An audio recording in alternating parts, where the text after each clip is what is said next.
خدایا از بس که مهربونی تو دلیل این عشقامو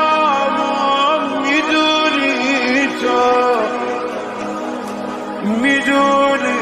تو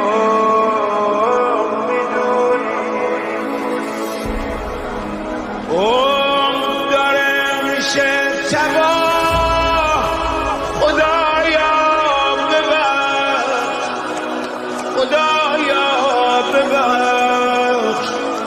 خدایا ببخش